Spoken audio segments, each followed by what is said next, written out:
यो चाहिँ computer साइन्समा important topic हो होइन, डिजिटल डिफ्रेन्सियल एनालाइजर अल्गोरिदम डिडिए भन्ने चाहिँ अल्गोरिदमले चाहिँ कुनै पनि लाइनलाई इफिसियन्टली बनाउँछ अनि मेमोरी स्पेसहरू थोरै खान्छ। अल्गोरिदमले चाहिँ अब त्यो लाइन बनाउने प्रक्रियालाई छिटो गराउँछ होइन।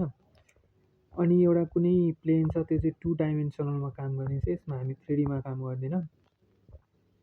एउटा पोइन्ट x0 y0 छ भने अर्को x1 y1 अनि एउटा त्यसपछि हामीले प्लट गऱ्यौँ भने चाहिँ ग्राफमा एउटा लाइन भेटिन्छ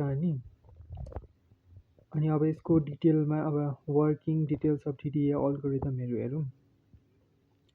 सुरुमा स्टेप 1 मा चाहिँ get the input of 2 points, दुईवटा इनपुट दिएको हुन्छ x0 y0 x1 y1 मान्ने अनि त्यसको डिफ्रेन्स निकाल्ने dx x1 - x0 dy। अनि स्टेप 3 मा के गर्ने भनेपछि based on the calculated difference now we need to identify the number of steps put pixel as follows.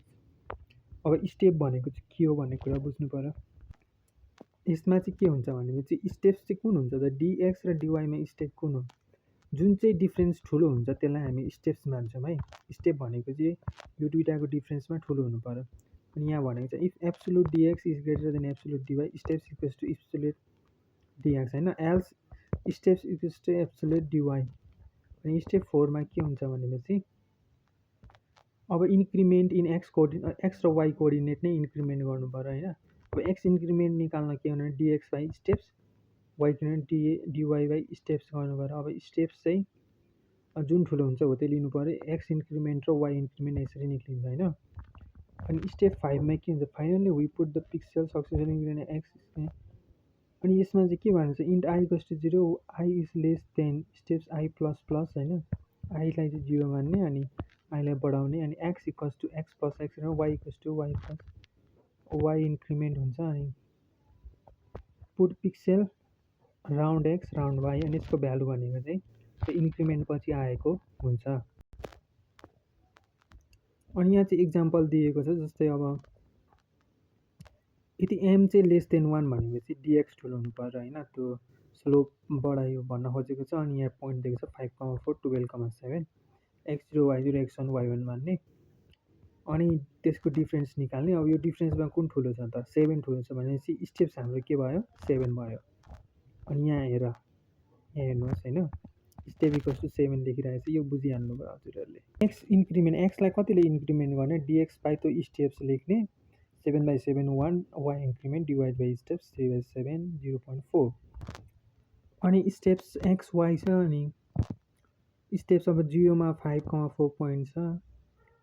अब वाइलाई राउन्ड अफ गरेको छ किनभने पोइन्टमा छ नि त वाइ इन्क्रिमेन्ट। अनि त्यसपछि हामीले एक्सलाई 1 प्लस गऱ्यौँ अनि वाइमा पनि 0.4 प्लस गऱ्यौँ अनि राउन्ड अफ गरेर लेख्यौँ। यसरी नै एक्सको भ्यालु 7 8 9 10 11 12 अनि 4.4 0.4ले बढ्दै बढ्दै गएको छ लेख्ने।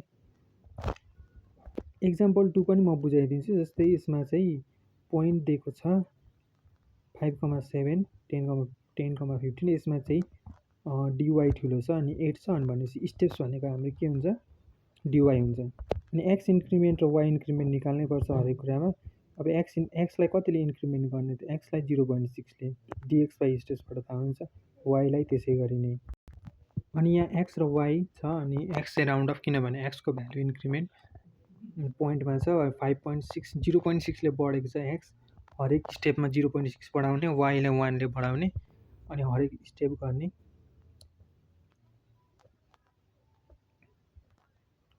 अनि यो 9,8 हामीसँग दुईवटा पोइन्ट छ होइन, त्यो सुरुको पोइन्ट र सुरुमा दिएको पोइन्ट र लास्टमा दिएको पोइन्ट चाहिँ म्याच हुनु पर्यो।